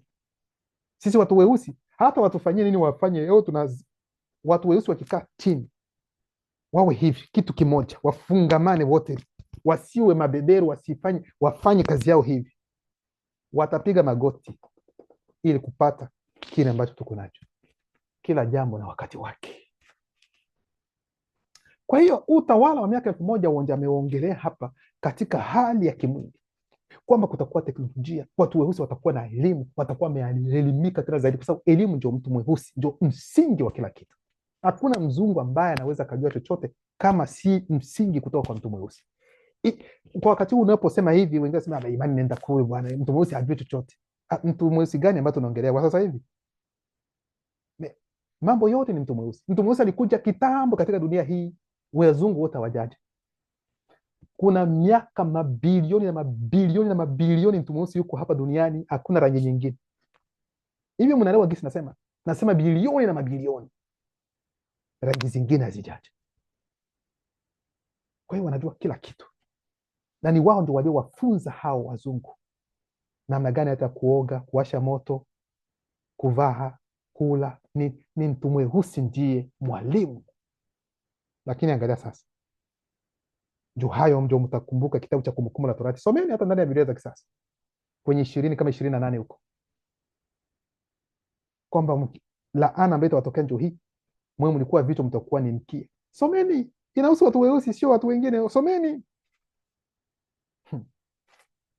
Kwa hiyo walio nyuma hawataki, kwa sababu wanaogopa wenda hawa weusi hawa wakisema kwamba wakisimama wanaweza wakalipiza kisasi, kwa sababu kile ambacho mababu zetu waliowafanyia mababu zao, hawa jamaa wakiamka, hakika hawa jamaa watarudisha. Wanaogopa hilo mlielewe vizuri. Ndio maana unapokuwa hata Ulaya, sehemu hizo, mnapokuwa weusi wawili, watatu, wanne, watano, mko pamoja mnazungumza, hawana amani, hawajui nini ambacho mnaongea.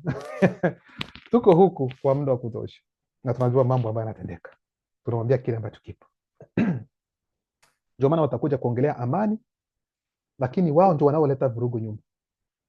Hivi amwelewe, kwa sababu hiyo amani ambayo wanaongea ni katika lengo la kuwapoza, kwa sababu mtu mweusi ukimwambia kwamba amani, watu wanakulia lakini huku wao ndio wanakuja kutuharibia, huku wanaleta kwenye mdomo kwamba tulete amani. Hakuna amani kwa hawa jamaa, kwa sababu kukiwa amani hawatapata kile ambacho wanatakiwa kukipata.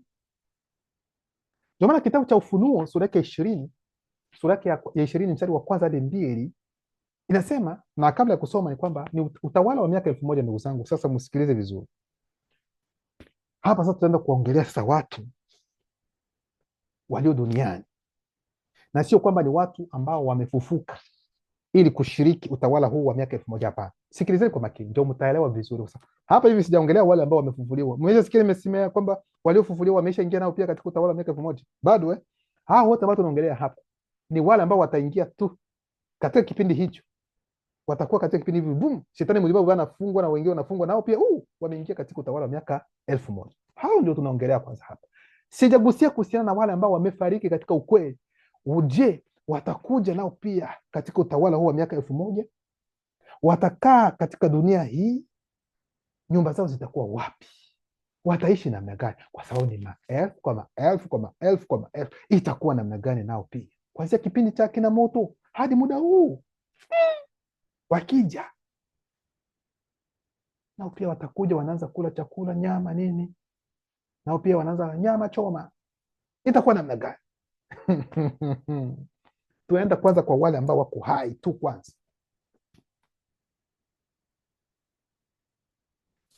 Kwa hiyo uonja hii hajaona lingine, yeye anaongea kuhusiana na kile ambacho kiko katika linaonekana. Ndio maana akasema kitabu cha Ufunuo sasa sura yake 20. Huyu tuliona haya yote alikuwa ni uonja ambao utaita Isaya. Sasa Ufunuo 20 sura yake mstari wa kwanza hadi 2 nasema, kisha nikamuona Mudima Melkisedeki. Anayeongea hapa ni nani? Ni Lakisabe ambaye utaita Yohana. Kisha nikamuona Mudima Melkisedeki akishuka kutoka agizo kuu la vitu, akiwa ameshika mkononi mwake ufunguo wa ajabu wa shimo na mnyororo mkubwa wa ajabu vile vile, ambaye alimkamata joka dragoni wa kale, ambaye ni shetani mudima bobe, roho mbaya katika mwonekano huu, yeye na bamololomabugulani wake, yani malaika walioanguka wake, pamoja na demoni za kiume na za kike za jamii zote, na kuwafunga kwa siku moja, kuna mabano, kama miaka 1000 katika hali inayoonekana. Hapa hajasema kwamba siku moja ni miaka 1000, no, bali ni kama miaka 1000. Sasa utawala wa miaka 1000 katika kipimo cha kiroho, ndio watu wengi hawataelewa na hawaelewi hata kidogo. Ndio maana nikasema kwamba tutaongelea kuhusiana na utawala wa miaka 1000 katika hali ya kimwili na ya kiroho. Tumeshagusia sana katika hali ya kimwili. Sasa twende kuongelea sasa utawala wa miaka 1000 katika upande wa kiroho. Sasa kitabu cha Ufunuo BBCD sura ya 20 mstari wa 3 hadi 11 inasema hivi, akawatupa katika shimo, akafunga na kutia muhuri lango juu yao, ili wasiwezi tena kuwadanganya wale wa hali inayoonekana, hadi miaka 1000 itimie. Baada ya hayo lazima waachiliwe huru kwa muda mfupi. Kwa hiyo Wonja aliona hilo pia, hilo aliona kweli kweli, lakini Lakisabe naye anayaona katika namna sasa ya kiroho. Sasa upande wa kiroho utawala wa miaka 1000 kwa upande wa kiroho. Kisha nikaona jopele bepeti, yani viti vya enzi na wale walioketi juu yake walipewa mamlaka ya kuhukumu. Nami nikaona nafsi za wale wote wanaojulikana waliokufa kimwili wakiwa na imani katika tetee. Hapa kuna historia mbili tayari ambazo ziko hapa. Maana yake ni nini? Hapa Lakisabe anaona kwanza jopele bepeti, ambayo inamaanisha kwamba ni viti vya enzi, ni roho za gizo kula vitu, ambao wao wameketi juu yake, lakini wamepewa mamlaka ya kuhukumu. Hilo ni jambo la kwanza. Hapo tunaacha kwanza hapo. Akaona upande mwingine sasa, nafsi za wale wote wanaojulikana waliokufa kimwili wakiwa na imani katika tetee, na za wale wanaojulikana waliouawa katika hali inayoonekana kwa sababu ya ushuhuda wa Jokisabe na kwa sababu ya neno la tetee, pamoja na wale wote wanaojulikana ambao hawakumwabudu mnyama wala sanamu yake, na ambao hawakupokea alama kwenye vipaji vya nyuso zao na mikononi mwao. Kwa hiyo anaona watu mbalimbali Lakisabe, na ni nyakati tofauti. Yaani ni nafsi ndio anaona, sio kwamba ni watu kimwili. Yaani anaona nafsi za watu. Sikilizeni kwa makini. Usipokuwa makini hapa, hautaelewa utawala wa miaka 1000. Utaelewa upande mmoja, mwingine hautaelewa. Mstari wa 5, walirudi kwenye uwai na walitawala kiroho. Wengi watajiuliza nini? Walirudi kwenye uwai tena namna gani? Kwa sababu mtu anapokufa kifo cha kimwili, ina maana kwamba yuko hai. Ni tena atarejea kwenye uwai namna gani? Na wakatawala tena kiroho. Ni swali nzuri, si ndio? Tunasonga mbele, mtaenda kuelewa. Kwa hiyo kwa uwanja tuliona kwamba wale watu waliowaelezea walitawala kimwili, unaona, lakini hapa ni kiroho. Wale watatawala hao ambao tunaongelea hapa, kweli wataingia katika utawala wa miaka 1000, lakini hawa ni kiroho. Walirudi kwenye uwai na walitawala kiroho kupitia udhihirisho wa nguvu ya Jokisabe na ya wapili kwa miaka 1000, ambayo inaashiria hali ya utimilifu kabla ya anguko ya hali inayoonekana. Na hapo nasema loba. Hapa ndipo hao wanaojiita wachungaji wote hawawezi wakaelewa chochote. Hapo ndio, je, utawala huu utakuwa namna gani? Watu watakula, watameza, watafanya namna gani? Ambao wamefariki wamefufuka tena, inakuwa namna gani? Kichwa kinajaa kweli kweli maswali ambayo hayana majibu. Utawala wa miaka 1000, ndugu zangu, kwa wale watakaofufuliwa, maana yake ni nini? Ni kitu gani hasa? Yaani wale ambao waliofariki katika ukweli watafufuka, watafufuliwa, lakini hawataingia katika utawala wa miaka 1000 wa kimwili, kwamba mtawaona wanakuja kula nyama na wengine. No, hivyo mnaelewa vizuri. Wao watafufuliwa, lakini wao wataingia katika hali ya moto, yule ambao mnajua mnaita Adamu nini, gisi alivyokuwa kabla ya anguko. Watafanya miaka 1000 ili kupata sasa mwili tukufu. Maana yake ni nini? Kwa sababu mtu alianguka kwenye udhihirisho wa 7, akaanguka. Kikawaida hakutimiza, kwa sababu alikuwa katika uanzishwaji, alikuwa bado hajatimiza, kwa sababu kuna kitu ambacho aliambiwa kwamba hapana kufanya nini, usile, usipate haya mafundisho ya mti huu nini, unakatazwa usifanye nini, usile. Ina maana kwamba kuna wakati ambapo hayo mafundisho angeyapata, lakini muda huo ulikuwa bado. Na hapo ndipo Shetani Mlima Bobi akaja kudanganya kupitia Njom, wakafanya hivi. Kwa hiyo hawakutimiza ule muda ambao wangetimiza ili hayo mafundisho wapate kuyakamilisha, wakaanguka. Sasa kulingana na ukweli, hilo haliwezekani hivyo. Kwa hiyo inatakiwa watoto wa moto ambao waliokufa katika ukweli warejee, waingie katika utawala wa miaka 1000 kwa namna kama gisi moto alivyokuwa katika ulimwengu huo wa nafsi kabla ya kuanguka. Hayo ndio maisha ambayo wale watakaofufuliwa katika ukweli, waliofariki katika ukweli watakapofufuliwa, hayo ndio maisha wao watakao kuwa ndani yake, hadi wafikishe sasa ule ukamilifu wa miili tukufu. Na hiyo miaka 1000 inapomalizika, iwe katika hali inayoonekana, iwe katika hali ya kiroho, wote wanaondoka sasa. Kwa hiyo utawala wa miaka 1000, kwa wale ambao kutakuwepo walioanzishwa, watakuwepo wale ambao watakuwa hai, wataingia katika utawala wa miaka 1000. Hao watakula, watafanya mambo mengine kawaida, ni walioanzishwa. Lakini wale waliofariki, tuseme kwa mfano sisi ambao tuko katika ukweli, ikitokea kwa mfano neno linaruhusu kwamba tunafariki katika ukweli na kwamba tutarejea katika utawala huu, sitakuja katika dunia hii tena. No, nitakuja kufanya kitu gani tena? Nije kufanya kitu gani? No, lakini nitatawala katika dunia hii. Ninaposema hali inaonekana, no, na sio kwamba nitaenda direct katika agizo kula vitu, no, ingawa ni agizo kula vitu, lakini natakiwa kuingia katika utawala wa miaka 1000 katika wakati ambapo mtu alipokuwa, yani alipokuwa nafsi hai, hajatenda kosa, hakuja kuwa anguko. Kabla ya anguko ndipo hao weusi wote katika kipindi hicho watakuwa na hivyo ni lengo kwamba watapata mafundisho, na mafundisho naposema hivi ili kwamba yani roho, yani wapate ili kukamilika sasa, ziwe roho kabisa,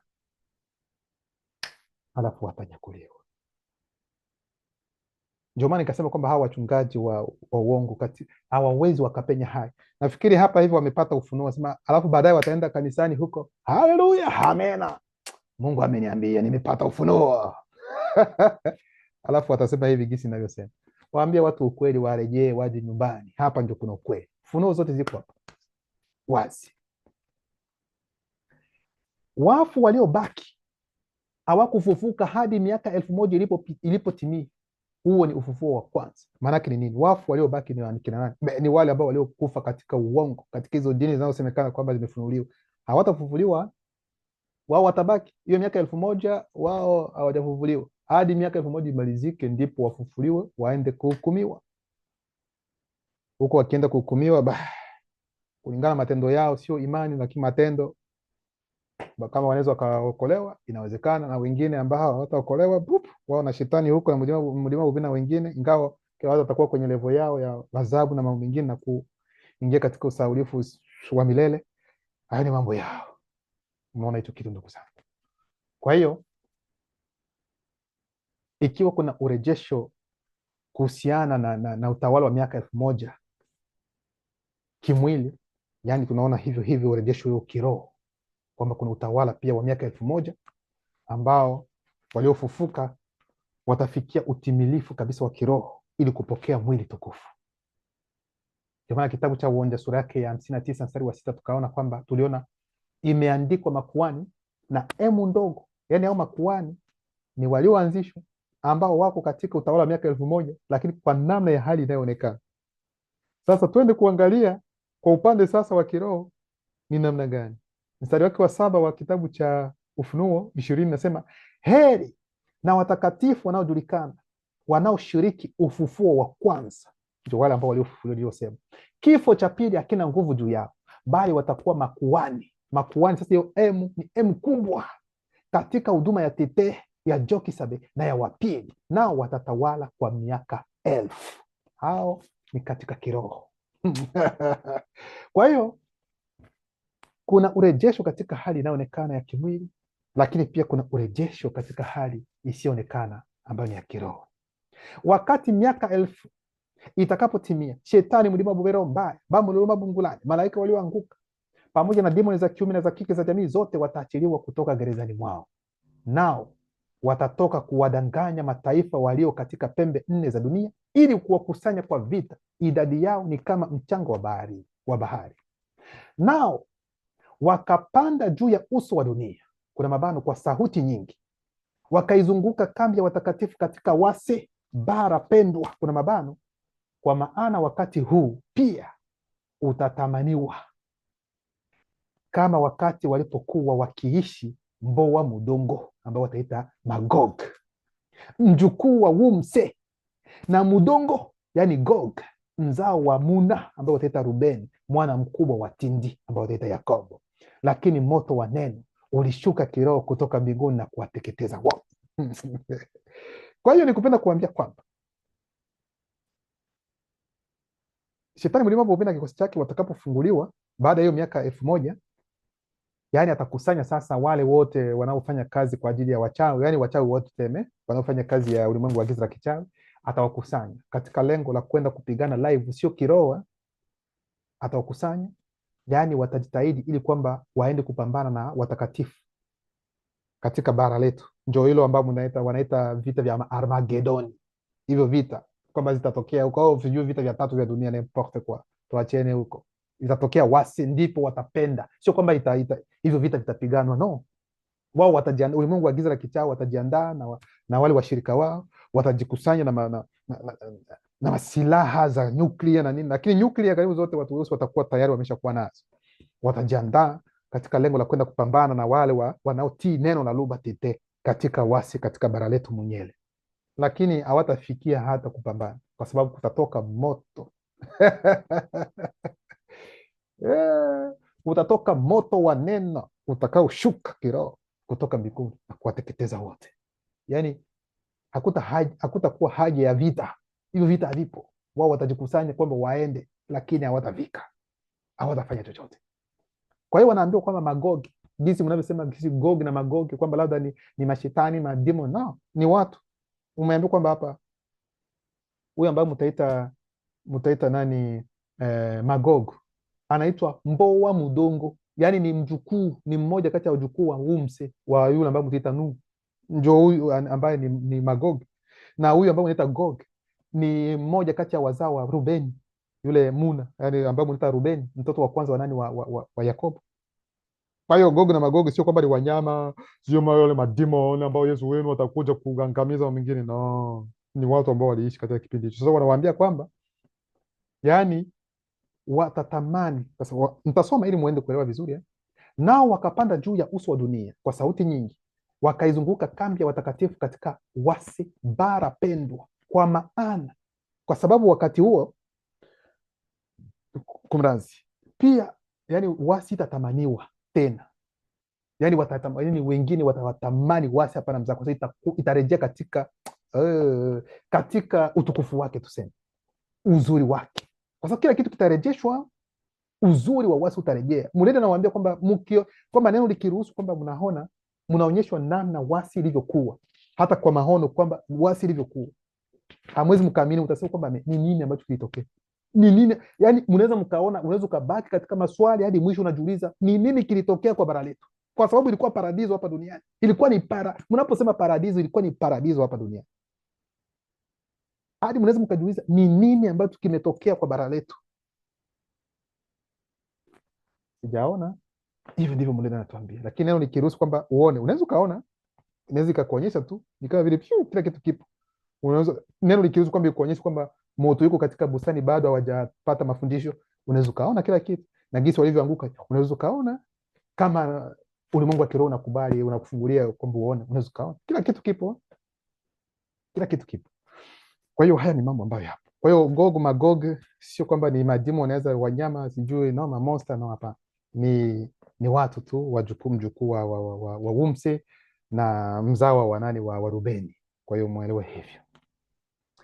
Na shetani mlima bobera mbaya bamo lolo mabungulane, malaika walioanguka pamoja na demoni za kiume na za kike za jamii zote, walio washawishi walitupwa kwenye kisima cha usaulifu wa milele, kwenye ngazi ya pili ambayo ni ya mwisho, baada ya wao kupokea adhabu kubwa ya adhabu zisizoonekana katika mateso ya mateso. Kwa hiyo shetani na kikosi chake, wao wataingizwa katika ngazi, katika level ya pili ya mateso. Lakini wale ambao sasa ni wale watu wanadamu waliotumika kwa ajili, yani wachawi wanani waliofanya kazi kwa ajili ya wao, wataingizwa kwenye ngazi ya kwanza ya mateso, kwa sababu namna roho wanavyoweza kuteswa wao ambao walio ni tofauti na watu ambao wamezaliwa hapa. Kwa hiyo watafanywa nini? Watapata mateso, sio kwamba labda ni moto wa jehanamu. Hakuna swala la moto wa jehanamu, na baada ya kuadhibiwa tu basi watatoweka. Hiyo ndio mtaelewa, sio kwamba hakuna swala la nani la wataungua milele na milele. Haya ni mambo yenu hao ambao mmekuja kuwaogopesha watu na wengine. Adhabu itakuwa ya kutisha sana. Narudilia, na shetani mulima bobe bamu luma pungulane pamoja na demoni za kiume na za kike za jamii zote, walio washawishi walitupwa kwenye kisima cha usahaulifu. Kwa hiyo kuna kisiwa cha usahaulifu wa milele yani utasaulika, yani haujawahi kuwepo kwenye ngazi ya pili ambayo ni ya mwisho, lakini hilo ni baada ya wao kupokea adhabu kubwa ya adhabu zisizoonekana katika mateso ya mateso. Kwa hiyo huo ndio utawala wa miaka 1000 ambao ulisumbua, unaosumbua na utakaosumbua uelewa wa hawa wanaojiita wachungaji. Loba anaendelea kujitukuza.